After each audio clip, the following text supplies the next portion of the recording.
Welcome, everyone, to Mainstreet Equity's 2024 year-end. I'm Jesse Greenwell, Head of Communications for Mainstreet, and I'm thrilled to have two key figures with us today, Bob Dhillon, our CEO, and Trina Cui, our CFO. Let's dive right in. Bob, let's start with you. Could you give our listeners an overview of the Mainstreet model? What is the business model? Thank you, Jesse. Mainstreet is in the apartment rental business. We only acquire assets that we can reposition. What repositioning means is after we go through the Mainstreet value chain, we increase the top-line revenue and improve the life of middle-class Canadians. We are in the mid-market space. Let me define mid-market. Smaller buildings, 40 to 70 units. Majority of the buildings are smaller in size. Yeah. And this side of the Great Lakes is Winnipeg all the way up to Victoria, 20 geographic locations. Okay, thank you so much, Bob. Trina, let's talk some numbers. Thank you, Jesse. Before I dive into a million numbers, I would like to highlight the financial year of 2024 for Mainstreet. It is also the 25th year of delivery of strong result for our shareholders. Additionally, it is also the 12th consecutive quarter of double-digit growth in all key financial indicators, including rental revenue, net operating income, operating margin, funds from operation, also called FFO, and also same-store revenue and same-store NOI result. Can I ask just a quick question, Trina, for our listeners who may not be familiar with the term same store? Can you detail a little bit about that? Just define it for them? Yeah, of course.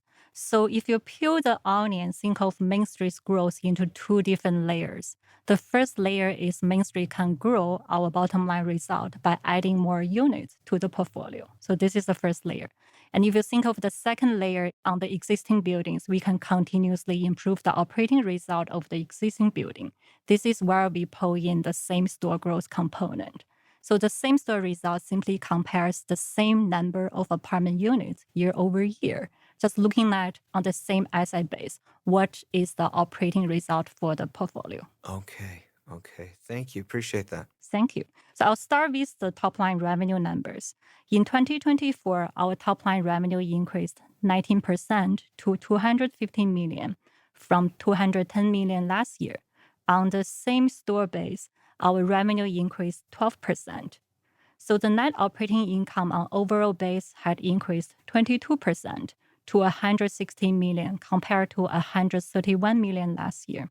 And on the same store base, our NOI also increased 18% to $147 million compared to $126 million last year.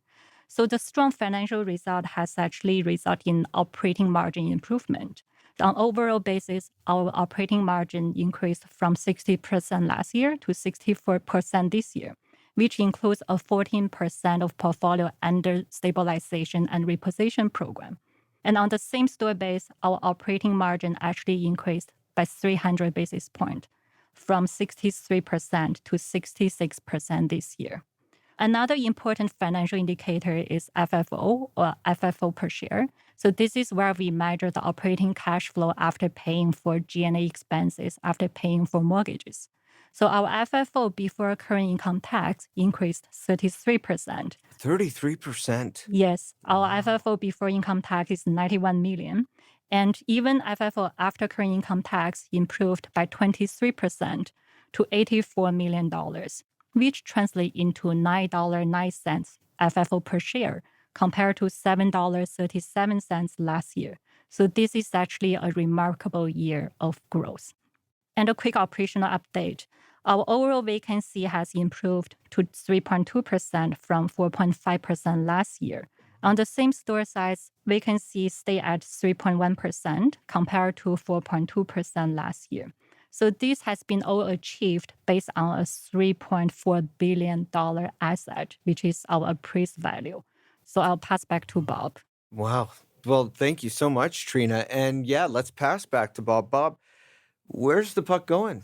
Jesse, first of all, Mainstreet has grown organically, non-dilutively. That means we are not issuing additional share for the growth of our company. I'm talking about asset growth. So in the year 2024 and subsequent year to date, we grew Main Street asset portfolio by $190 million. And 2025, we have liquidity of an additional $400 million. $400 million.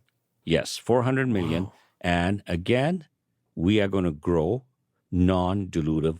That means by not issuing more equity. So it's going to increase the net asset value per share of existing shareholder. Second point I want to make is on the existing portfolio. As I mentioned earlier, we only buy assets that we can reposition.